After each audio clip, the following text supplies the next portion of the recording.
ஐட்டம்லாம் நல்லா வறுத்து சுத்தமா நம்ம வீட்டுக்கு எப்படி செய்வோம் அதே மாதிரி நாங்க செஞ்சு எல்லாருக்கும் கொடுத்துட்டு இருக்கிறோம். நம்மளே வீட்டுல கெமிக்கல் எதுவுமே இல்லாம இயற்கையான ஒரு சோப்பு, ரெடிமேட் இட்லி மாவு. Without idli, there is no chutney. முருங்கை பொடி, பிரண்டை பொடி, 500 சர்க்கரை இருந்தாலும் நார்மலுக்கு 100க்கு 100 கொண்டு வர்ற சர்க்கரை கண்ட்ரோல் பவுடர், நிறைய சத்துக்கள் நிறைந்த சத்து மாவு, செட்டிநாட்டு பிரியாணி மசாலா, பருப்பு பொடி, கருவேப்பிலை இட்லி பொடி, செட்டிநாட்டு சாம்பார் தூள், ரசப்பொடி, மாங்காய் ஊறுகாய், 12 விதமான மூலிகையை சேர்த்து காய்ச்சி எடுத்த ஹேர் ஆயில், ஆவார அரப்பு பொடி. இந்த பொருள் எல்லாம் உங்களுக்கு வேணும்னா கீழே இருக்கிற வாட்ஸ்அப் நம்பருக்கு கேட்டு வாங்கிக்கோங்க. எல்லாருக்கும் வணக்கம். நம்ம இன்னைக்கு 3 விதமான ஊறுகாய் தான் செஞ்சு காட்ட போறேன். நான் ஏற்கனவே பூண்டு ஊறுகாய், தக்காளி ஊறுகாய் நான் போட்டு செஞ்சு எல்லாருக்குமே நான் கொடுத்துட்டு இருக்கிறேன்.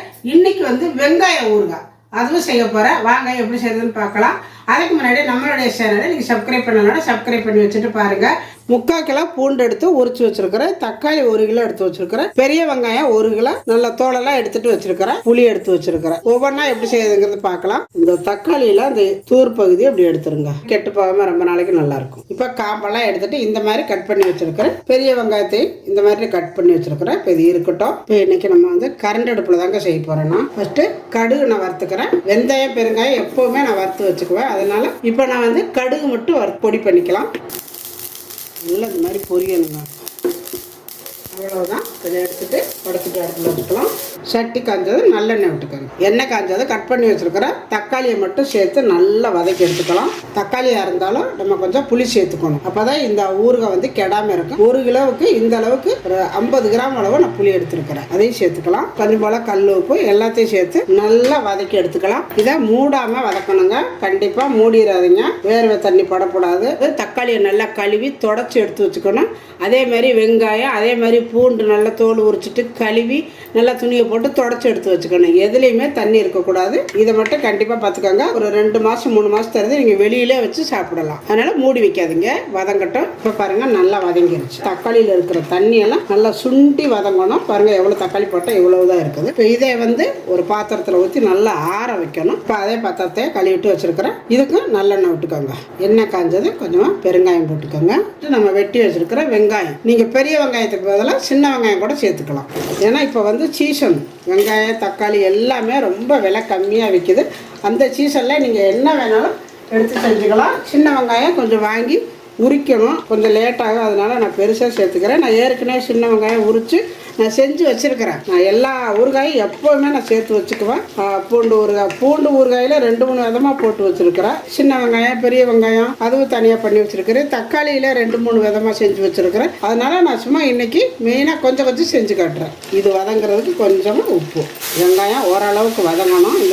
இந்த அளவு வதங்கினது கொஞ்சம் போல் புளி நல்லா கெட்டியாக கரைச்சி வச்சுருக்கிறேன். அது சேர்த்துக்கலாம். நல்லா இந்த அளவுக்கு வேகணும். பாருங்கள் நல்லா வதங்கிருச்சு.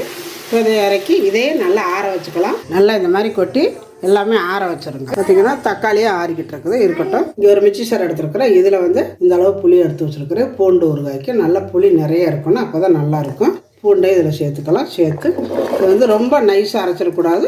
லைட்டாக கொஞ்சம் திப்பியாக இருக்கணும். இப்போ நம்ம அரைச்சி எடுத்துகிட்டு வந்தாச்சு. இந்த மாதிரி தான் இருக்கணும். கொஞ்சம் கூட தண்ணி சேர்த்தக்கூடாது. தண்ணி சேர்த்தாம தாங்க அரைக்கணும். இப்போ அரைச்சாச்சு. இது இருக்கட்டும். வெங்காயம் வதங்கினா பாத்திரத்திலே வச்சுருக்கிறேன். இதில் கொஞ்சம் எண்ணெய் கூட விட்டுக்கோங்க. நல்லெண்ணெய் ஃபுல்லாமே நல்லெண்ணெயில் தாங்க செய்யணும். இப்போ எண்ணெய் காஞ்சது கொஞ்சமாக கடுகு நல்லா வெடிச்சிருச்சு. கருவேப்பிலை நல்லா அதிலே செவக்கணும். கொஞ்சம் போல் முழு பூண்டு.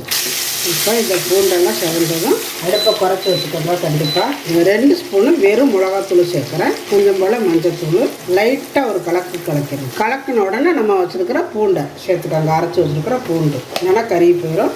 அடுப்பை குறைச்சி வச்சுக்கிட்டு தான் இதெல்லாம் சேர்க்கணும். இப்போ எல்லாத்தையும் சேர்த்து நல்லா கிண்டி விட்டுக்கோங்க.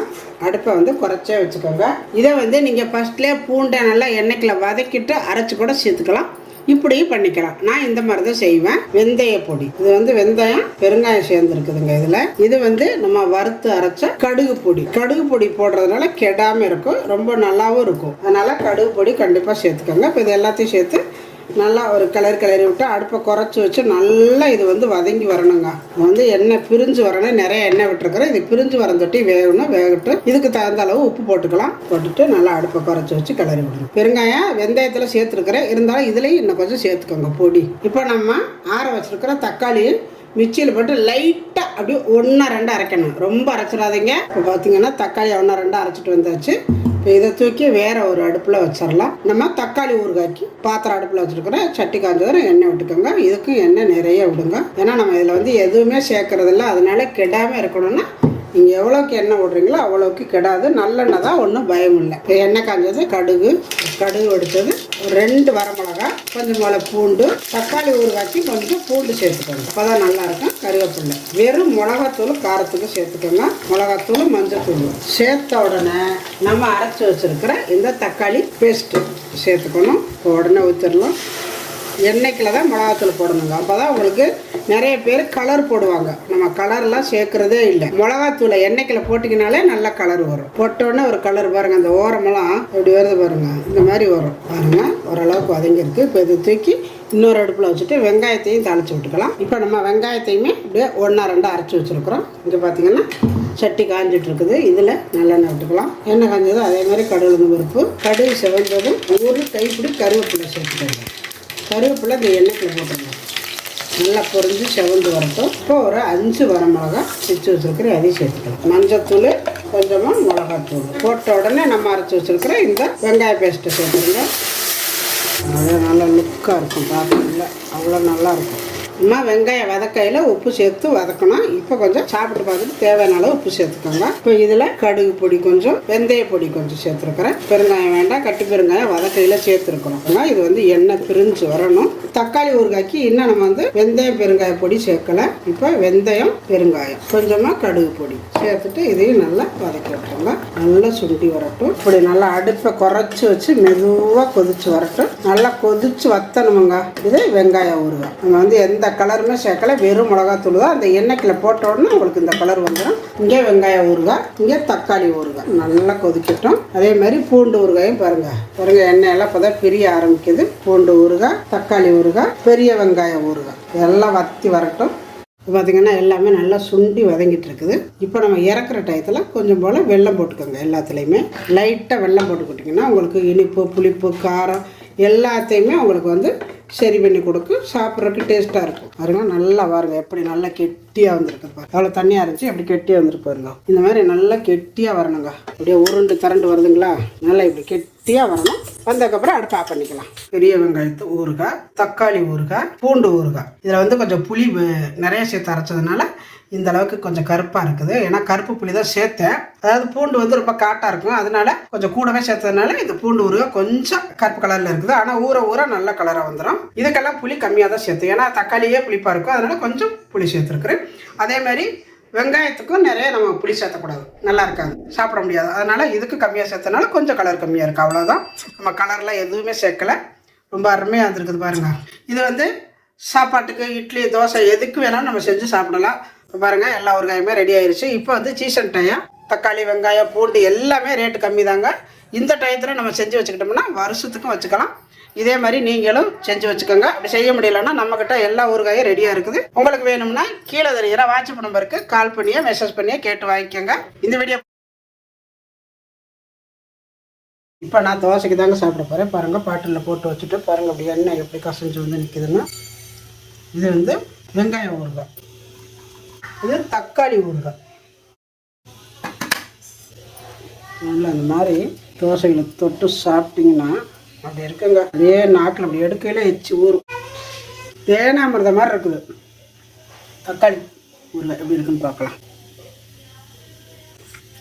சாப்பிட்டுக்கிட்டே இருக்கலாம் போல இருக்குங்க. இட்லி, தோசைக்கு ரொம்ப நல்லா இருக்கும். வயசானவங்களுக்கு, சாப்பிட முடியலன்னு சொல்கிறவங்களுக்கு கண்டிப்பாக இந்த மாதிரி செஞ்சு கொடுங்க. பூண்டு ஊறுகாய் சாப்பிட்டு பார்த்துடலாம். பூண்டு ஊறுகாயெல்லாம் செஞ்ச உடனே சாப்பிட்றத விட 2 நாள் ஆயிடுச்சுன்னா அவ்வளோ டேஸ்ட்டாக இருக்கும்.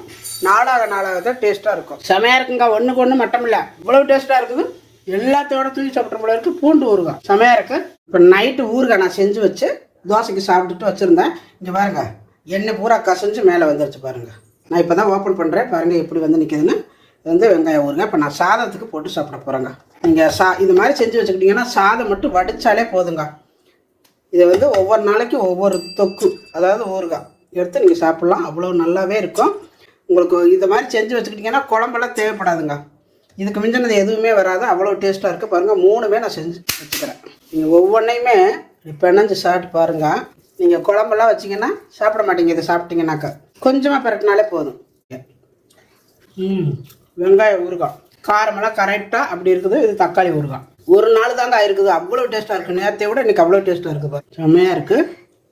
இந்த பூண்டு ஊறுகாய் இதெல்லாம் இத்தினோண்டு போட்டாலே போதும், அவ்வளோ நல்லது. நல்லெண்ணெய் பூண்டு, இந்த அளவுக்கு பூண்டெல்லாம் விலை கம்மியாக வைக்கல. செஞ்சு சாப்பிட்டிங்கன்னா இதனுடைய எசன்ஸ் உடம்புக்குள்ள போகும்போது அவ்வளோ நல்லாயிருக்கும். சூப்பராக இருக்கும். பிடிச்சிருந்தா லைக் பண்ணுங்கள், ஷேர் பண்ணுங்கள். செட்டிநாடு சமையலுக்கு சப்ஸ்கிரைப் பண்ணுங்கள். நன்றி.